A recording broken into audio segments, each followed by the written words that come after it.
Mencari timba si anak dara, di bawah sarang burung tempur. Salam sembah pembuka bicara, selamat datang untuk semua. Bismillahirrahmanirrahim. Assalamualaikum warahmatullahi wabarakatuh. Salam ceria dan salam sejahtera. Alhamdulillah, bersyukur kita kehadrat ilahi kerana dengan limpah dan kurnianya dapat kita bersama-sama membincangkan isu Pulau Layang-Layang pada hari ini. Kata orang, tak kenal maka tak cinta. Tak diperkenalkan tetamu, sudah tentu jiwa tertanya-tanya. Dengan itu, sebelum kami memulakan perbincangan dan melontarkan buah fikiran masing-masing, saya dengan sukacitanya memperkenalkan ahli kumpulan kami yang terdiri daripada saya sendiri iaitu Nurul Ain Hazwani binti Muhammad Jazri dan bersama ahli kumpulan saya yang lain iaitu Nur Miza Amila binti Mak Zawawi dan Nur Syazwana Huda binti Suhaimi. Soalan bagi perbincangan kita pada hari ini ialah Pulau Layang-Layang atau Terumbu Layang-Layang adalah sebuah pulau yang merupakan sebahagian daripada gugusan Kepulauan Spratly. Kerajaan Malaysia telah memantau pulau ini dan menegaskan bahawa pulau ini adalah kepunyaan Malaysia kerana kedudukannya yang berada berhampiran dengan Sabah. Pulau ini juga dituntut oleh negara Republik Rakyat China, Republik China Taiwan, Filipina dan Vietnam. Soalannya, buat kesimpulan kesan tindakan kerajaan Malaysia terhadap isu tersebut kepada negara kita dan kepada negara jiran. Ia merupakan satu tajuk yang menarik untuk dikupaskan pada hari ini. Oleh itu, perbincangan kami akan meliputi tajuk sejarah Pulau Layang-Layang, faktor-faktor yang menyebabkan perebutan Pulau Layang-Layang, kesan tindakan pihak kerajaan Malaysia terhadap isu Pulau Layang-Layang kepada negara kita dan negara jiran, keputusan Pulau Layang-Layang milik Kerajaan Malaysia dan kelayakan Malaysia sebagai pemilik Pulau Layang-Layang. Sebelum kita pergi lebih jauh, seeloknya kita mengetahui sejarah asal-usul Pulau Layang-Layang ini terlebih dahulu. Baik saudari Miza, boleh saudari ceritakan sedikit mengenai sejarah Pulau Layang-Layang yang mendapat perhatian daripada negara-negara hebat ini?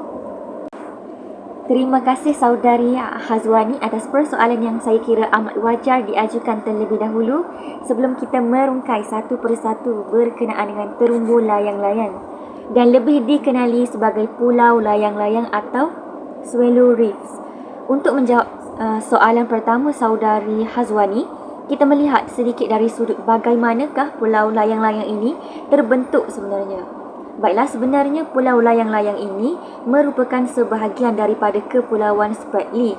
Pulau ini terletak kira-kira 165 batu nautika dari barat laut Kota Kinabalu di Laut Cina Selatan dalam lingkungan 200 km zon eksklusif ekonomi yang mana untuk pengetahuan saudari Hazwani dan saudari Huda, zon ekonomi eksklusif ini ialah zon laut yang telah ditetapkan oleh Konvensyen Bangsa-Bangsa Bersatu tentang Undang-Undang Laut di mana sesebuah negara itu mempunyai hak-hak khas berkaitan penerokaan dan penggunaan sumber-sumber laut termasuk penghasilan tenaga daripada air dan angin. Zon ini menjangkau sejauh 200 batu nautika dari garis pangkal pantai sesebuah negara. Jadi, memandangkan kedudukannya yang hanya 165 batu nautika dan berhampiran dengan Sabah, Kerajaan Malaysia telah memantau pulau ini dan menegaskan bahawa ia adalah kepunyaan Malaysia. Pulau ini timbul hampir 200 meter dari dasar laut yang berukuran kira-kira sepanjang 1.2 km dan lebarnya 200 meter.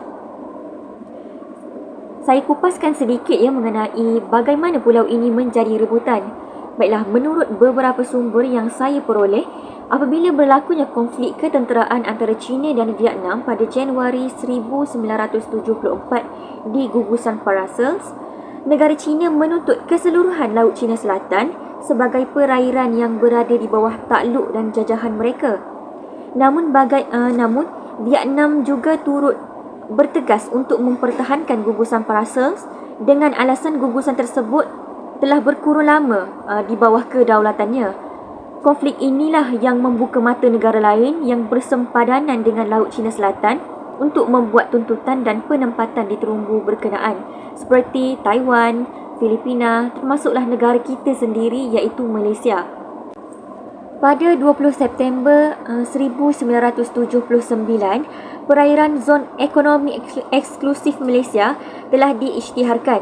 Jadi ekoran daripada pengisytiharan ini, kerajaan kita mengarahkan untuk membuat kajian supaya negara kita dapat mendirikan tugu dan penempatan di beberapa buah terumbu batu karang yang berada dalam lingkungan Zon Eksklusif Ekonomi Malaysia bagi mengukuhkan tuntutan Malaysia di perairan Spratly. Selepas mendapat arahan daripada Kabinet, Regimen Jurutera Tentera Darat telah mendapati sebahagian terumbu sahaja yang berada dalam kawasan Zon Ekonomi Eksklusif yang sesuai didirikan tugu sebagai penanda dan penempatan. Antaranya terumbu layang-layang iaitu dikenali sebagai Stesen 5 TLDM.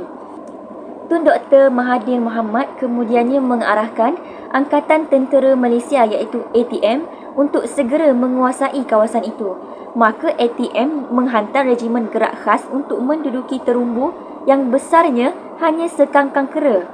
Pada masa itu, tidak ada campur tangan lagi daripada pasukan khas laut iaitu Pascal dalam pembinaan tugu pertama dibuat bermula 21 Jun tahun 1980.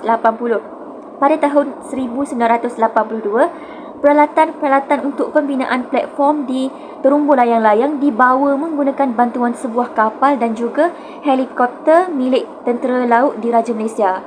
Kemudian, kumpulan pertama yang dianggotai seramai 11 orang mendarat dan menduduki terumbu layang-layang secara tetap pada Mei 1983. Terima kasih saudari. Wah, cukup hebat ya satu-satunya pulau yang menjadi kebanggaan Malaysia ini sehingga direbut oleh negara-negara hebat seperti Negara Republik Rakyat China, Republik China Taiwan, Filipina dan Vietnam. Tetapi yang menjadi persoalan di benak fikiran saya ialah apakah faktor yang menyebabkan negara-negara yang tidak kurang hebatnya ini menuntut hak pemilikan terhadap pulau layang-layang? Pada hemat saya, faktor pertama yang dapat kita lihat ialah pulau ini kaya dengan 1001 keindahan di dasar laut. Wilayah laut pulau layang-layang ini mempunyai keindahan ekologi laut kerana terdapat pelbagai terumbu karang. Di sini, pelbagai jenis batu karang dan ikan terumbu boleh ditemui. Begitu juga dengan hidupan laut yang jarang ditemui. Hal ini menjadikan pulau ini lebih unik dan menarik. Disebabkan keunikan pemandangan dasar laut ini, pulau ini sering menjadi tumpuan dan tarikan bagi para penyelam profesional untuk datang menyelam dan meneroka keadaan laut di sini. Bagi para penyelam, pulau ini dianggap sebagai antara lokasi yang terbaik untuk menyelam. Secara tidak langsung, pulau ini menjadi tarikan eko pelancongan bukan sahaja di Malaysia, malah terkenal di seluruh dunia. Sebuah resort di pulau ini telah menerima kunjungan pelancong asing dari pelbagai negara seperti Jepun, Perancis, Korea Selatan dan China. Dalam pada itu, melindungi kepentingan laut adalah misi utama kerajaan sehingga ia juga tersenarai dalam Wawasan 2020 supaya keunikan ini kekal terpelihara. Keindahan alam semula jadi di pulau tropika ini memukau banyak pandangan mata dan menjadikan Malaysia cukup bertuah dan istimewa. Keistimewaan inilah yang menjadi faktor pemangkin kepada perebutan pulau layang-layang ini. Manakala, faktor kedua yang wujud di benak fikiran saya ialah kedudukan pulau yang strategik. Pulau ini berada di kawasan yang terpencil yang mana sejauh 300 km dari bandar yang terdekat. Kawasan yang terpencil ini menjadikan pulau ini sangat sesuai untuk dijadikan markas ketenteraan sesebuah negara. Buktinya, dapat dilihat apabila pembinaan tugu pertama terumbu layang-layang atau Stesen 5 didirikan pada 21 Jun 1980 dan pada bulan Mei 1983, seramai 18 anggota pasukan khas laut atau Pascal Tentera Laut Diraja Malaysia TLDM ditempatkan di terumbu layang-layang. Selain itu, kawasan yang terpencil ini menjadikan tempat ini kaya dengan keindahan alam selain daripada keindahan dasar laut. Kawasan yang jauh daripada manusia ini menjadikan pulau ini sebagai tempat perlindungan kepada beribu-ribu burung. Faktor yang paling besar adalah kerana pulau ini dipercayai kaya dengan hasil semula jadi. Contohnya seperti fosforus, gas asli, petroleum dan pelbagai hasil masin yang memukau. Itulah antara faktor perebutan pulau yang menakjubkan ini. Walaupun saiznya kecil sahaja, namun kaya dengan pelbagai keunikan sehingga menjadi rebutan negara-negara hebat seperti Negara Republik Rakyat China, Republik China Taiwan, Filipina dan Vietnam. Namun, Kerajaan Malaysia tetap menegaskan bahawa pulau ini adalah kepunyaan Malaysia kerana kedudukannya yang berada berhampiran dengan Sabah. Saya setuju dengan kata-kata Saudari Hazwani sebentar tadi. Malaysia telah menegaskan bahawa pulau ini adalah milik Malaysia. Namun, persoalannya di sini, apakah kesan-kesan yang akan terjadi kepada negara kita dan negara jiran terhadap tindakan pihak kerajaan ini? Pemantauan Malaysia terhadap pulau layang-layang telah memberi sedikit sebanyak kesan kepada Malaysia dan negara-negara jiran. Antara kesan-kesan pemantauan pulau layang-layang terhadap Malaysia ialah dari segi masyarakat, ekonomi dan juga ketenteraan.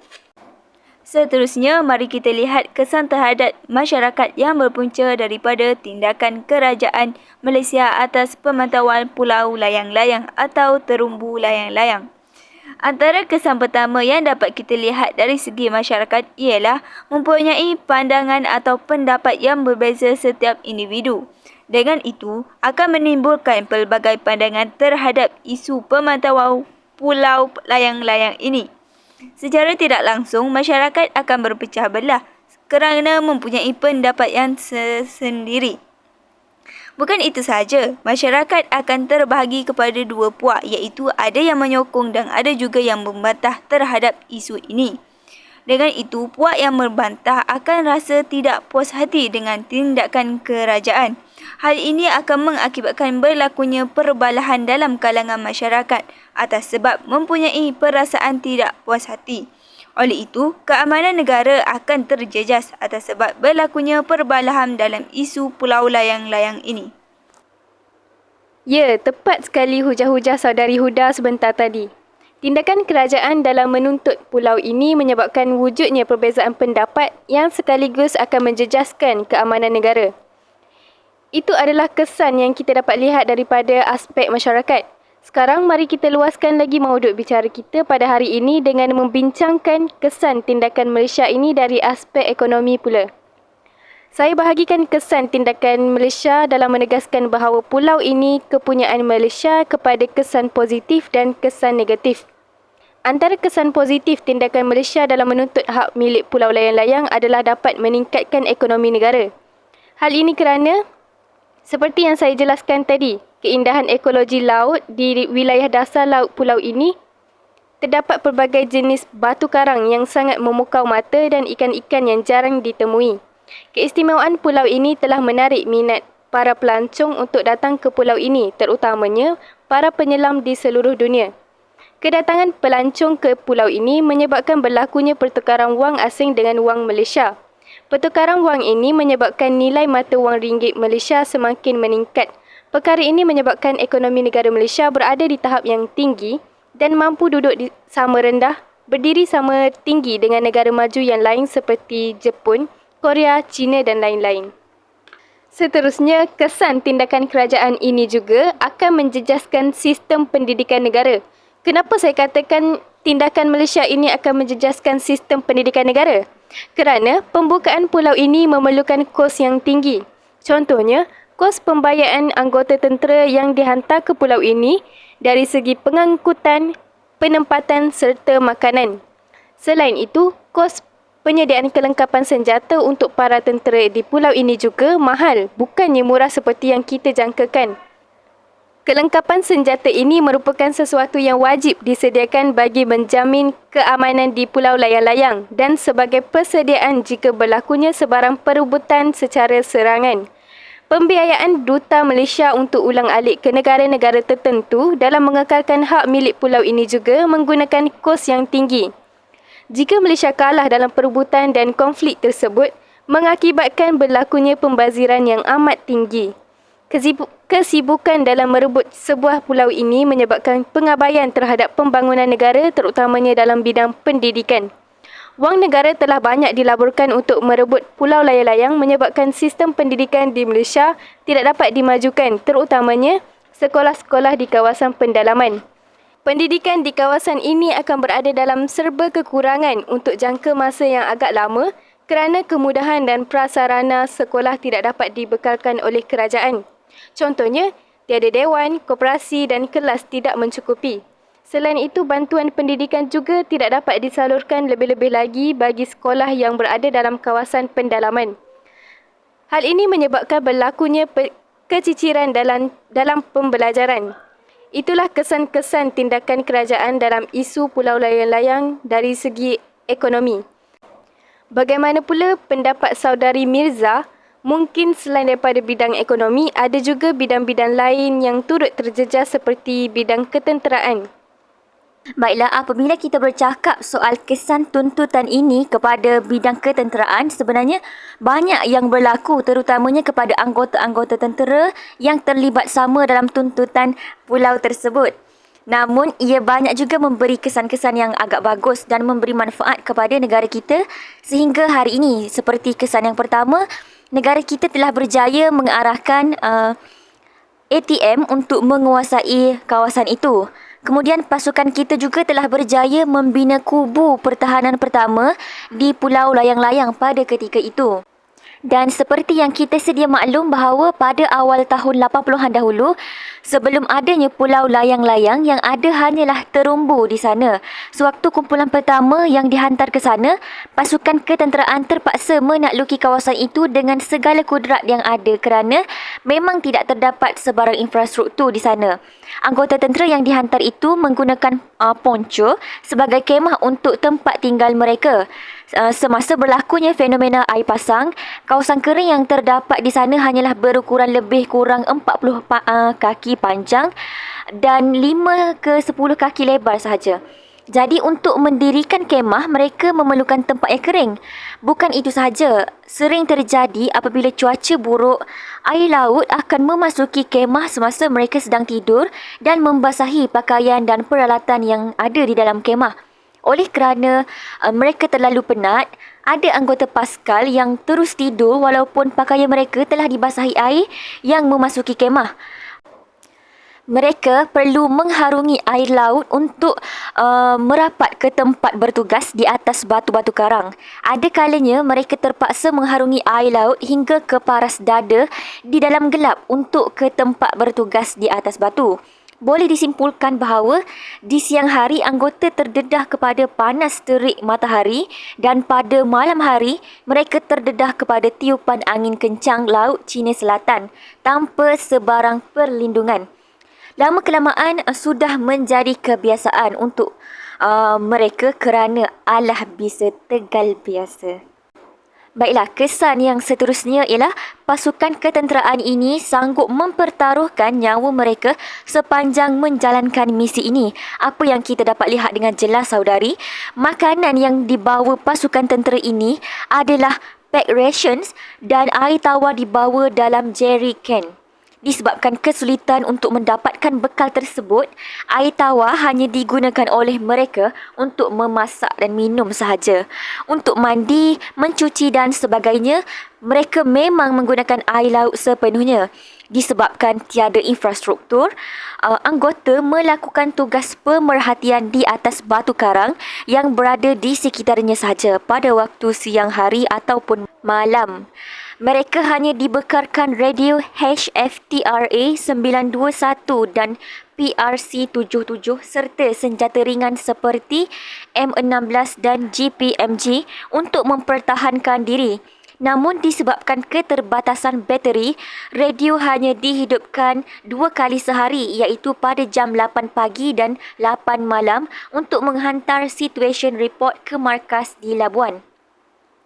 Dalam proses itu, penempatan sementara dari papan dan kayu kayan dibina oleh gabungan tentera darat, laut dan semua penghantaran dibuat menggunakan helikopter Nuri TUDM. Kesan yang seterusnya ialah mereka mengorbankan keselesaan mereka kerana memikul amanah negara dengan jujur. Ketika orang lain tidur dengan selesa, mereka bertungkus lumus untuk memacakkan kedaulatan negara di tanah yang tidak pernah mereka kenal sebelum ini. Tambahan pula, mereka juga terpaksa meninggalkan keluarga mereka sehingga tugas tersebut selesai. Mereka perlu menduduki pulau layang-layang selama mana pihak kerajaan siap menyusun strategi dan juga beberapa perkara untuk menebus pulau tersebut sebagai sebahagian daripada Malaysia. Kini, Pulau Layang-Layang merupakan kubu pertahanan utama kita di Laut Cina Selatan, mengawasi laut zon ekonomi eksklusif, menggunakan tanah yang diangkut dari Sabah sehingga Pulau Layang-Layang kini berkali ganda saiz asalnya. Baiklah saudari Hazwani dan juga saudari Huda, kesan tindakan kerajaan Malaysia terhadap isu tersebut kepada negara kita telah dikupaskan. Namun, semestinya ada negara-negara jiran yang turut terkesan kerana tuntutan ini berlaku kerana perebutan disebabkan ada beberapa pihak yang menginginkannya. Kita dapat lihat kesan yang pertama ialah disebabkan oleh kita melakukan pengawalan terhadap pulau tersebut. Negara lain turut membuka mata tentang keistimewaan Pulau Layang-Layang. Pulau tersebut mempunyai potensi yang besar untuk dibangunkan menjadi tempat pelancongan dengan keindahan semula jadi yang ia miliki dan dikelilingi oleh laut yang cantik. Semasa tuntutan ini berlaku, modul-modul Stesen 5 dibina di Tanah Besar Semenanjung. Projek ini penuh dengan kerahsiaan. Oleh itu, untuk pengetahuan saudari-saudari sekalian, modul-modul ini dibuat di Semenanjung dan tidak di kawasan yang hampir dengan kawasan tuntutan, sama ada Sabah atau Sarawak. Kemudian, modul-modul projek tersebut diletakkan di atas sejenis kapal tongkang atau barge dan di atas camouflage dengan kayu kayan serta papan-papan lapis. Pelayaran mereka terpaksa melalui kawasan yang berhampiran wilayah Singapura dan Indonesia kerana mengikuti perairan antarabangsa. Pelayaran tongkang-tongkang ini diiringi oleh kapal-kapal perang Tentera Laut Diraja Malaysia dan mengambil masa sekurang-kurangnya 4 minggu untuk sampai ke tempat yang dituju. Namun, di sebalik pelayaran tersebut, rupa-rupanya saudari, ada mata yang memerhatikan pelayaran tongkang ini. Mereka ini terdiri daripada unit-unit pasukan khas Singapura dan Indonesia. Pada mulanya, Komando Singapura cuba untuk mendekati tongkang yang dibawa oleh negara kita tanpa segan silu. Kapal TLDM yang mengiringi segera memberi arahan kepada mereka supaya mereka beredar dari menaiki tongkang tersebut. Komander Singapura tersebut berundur oleh sebab senjata yang berpeluru diacu kepada mereka sebagai ugutan. Kemudian selepas Komander Singapura berundur, Komando Indonesia mengambil peluang ini untuk naik dan dia berjaya untuk naik. Salah seorang daripada anggota telah melepaskan tembakan tanpa teragak-agak, bertujuan untuk memastikan semua modul-modul yang dikawal ketat sampai ke destinasi. Tembakan tersebut tidak mencederakan mana-mana pihak dan hanya untuk menakut-nakutkan sahaja. Dan Komando Indonesia juga telah berundur. Negara-negara jiran juga sudah tentu mahu tahu apa yang dibawa oleh tongkang-tongkang ini sehingga pelayarannya diiringi oleh kapal perang. Disebabkan oleh banyak yang mengiringi inilah yang menjadi tanda tanya kepada negara-negara jiran yang terlibat sehingga menimbulkan pergelutan antara negara kita dan beberapa buah negara jiran yang lain. Walaupun banyak halangan dan misi tersebut sangat sukar, negara kita telah berjaya membina Stesen 5 yang berdiri megah sehingga ke hari ini di Pulau Layang-Layang, iaitu 2 buah bangunan baru untuk penempatan anggota Tentera Laut Diraja Malaysia telah dibina pada tahun 1995 setelah terumbu ditambak sepenuhnya dengan pasir dan konkrit. Pada tahun 1995, Stesen 5 TLDM telah dirasmikan oleh Yang Amat Berhormat Tun Dr. Mahathir bin Mohamad. Itulah kesan-kesan kepada negara jiran sepanjang berlakunya kes tuntutan pulau ini. Setelah kita semua mendengar faktor perebutan pulau layang-layang, kesan terhadap negara kita dan juga negara jiran, mari kita mengetahui pula keputusan pemilikan pulau layang-layang atau juga dikenali sebagai terumbu layang-layang. Pengambilan keputusan untuk suatu dasar dilakukan oleh kerajaan. Di dalam tubuh kerajaan ada beberapa ejen yang memainkan peranan dalam mengambil keputusan.